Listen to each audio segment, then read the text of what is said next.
Alright, what's going on guys? It's Boss on here. I am back with another video, and today I am covering up yet again another video about Yu-Gi-Oh! Talking about meta decks. Because over vacation I went and looked over the first part and I reached this goal with 5 likes. So that's because I promised if that video were to get 5 likes, then I would do a part 2, and yep, I'm doing a part 2. I mean, I was just start working on it, but I made a community post to see if you guys would recommend any decks to me that I can explain in this video, but not really that much people just commented. I mean, I was recommended one deck in which they'll be mentioned in this video, so let's get into it.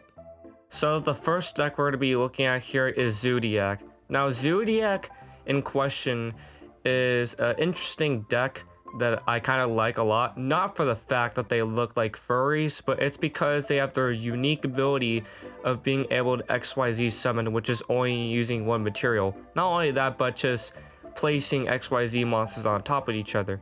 Now the reason why Zoodiac monsters are on this list of meta decks is because they have a good combo of stacking monsters to gain a lot of materials to then attacking your opponent directly and then summoning Zeus. Now why is Zeus relatable?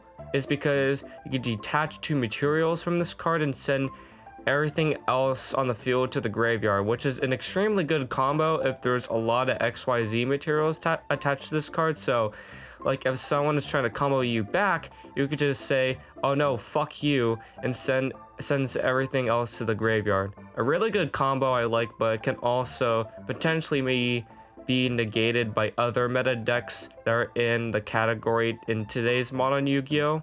But overall, I rate this deck an 8 out of 10. So the next meta deck we're going to be looking at here on this list is actually a deck recommended to me by the user named Scoop Phase, and he asks, what do you think about Trealaments? Well, in my opinion about Trealaments is it's kind of the same for me when it comes to Light Swordsman, is because they kind of have the same effects, which is sending cards from your deck to the graveyard. I mean, look at these two have the exact same abilities. I mean, not exact, but they have the same similar abilities. Send your deck to the graveyard, send either player's cards to the graveyard. It's kind of the same thing. So, do I like Trealaments? Do I hate it? I don't really necessarily like playing the deck. I never really played it before except using for a cash draw deck because I don't really have the exact Trealaments cards, but I only have the one Trealament card that is also part cash draw because it literally says Trealaments Cashua. Now one thing I don't like about Trealaments is that it mainly focuses on fusion summoning while I like XYZ summoning, so that's something that I don't really mainly focus on. I mainly focus on XYZ summoning and maybe other summons like synchro summoning. However, me and like other players we have experience facing up against Trealaments, and it can be a bit of a challenge with them being able to negate stuff sometimes and sometimes bring monsters back. Unless you can have something to fix that, which most of the time people wouldn't, because people like me don't really have a lot of cards that can negate stuff. It mainly puts us to a lose immediately. And there's going to be people in the comments probably saying, oh, skill issue. Yes, that is a skill issue. And not only that, but it's just I don't really like spending money on video games, because when you're playing a video game, it's something that you can't really get back. I mean, yes, you get the product, but what if the company shuts down and then they say, oh, no more Yu-Gi-Oh! Then where's your money gonna be going, huh? You're gonna spend thousands of dollars just playing a deck and not actually playing the Yu-Gi-Oh! Game and then earning the cards that way? Just spend packs on gems that you don't buy and then finally getting the cards that you need? That is the real prize. And I know that this might sound like an unpopular opinion, but in my opinion, I feel like just trying to earn and play the game and earn your types of cards that you want to get is something that's a great relief and a big accomplishment that you feel for yourself, because I mean, sometimes buying stuff instantly is something that everyone wants, but sometimes just trying to earn it yourself, and although it may take a while, when you finally get the card, it's a really big accomplishment that you've done for yourself. So in the end, I give this deck a 6 out of 10. Now last but not least, we have Traptrix. Now this is kind of and not really that meta, but it is a really controversial deck because these Traptrix monsters tend to have distractions, which are little girls, similar to a mermaid. And the reason why they are here is because they distract the person in which the plant will eat them, in which it's said in the Yu-Gi-Oh lore of Traptrix. The Traptrix category tends to mainly focus on XYZ summoning.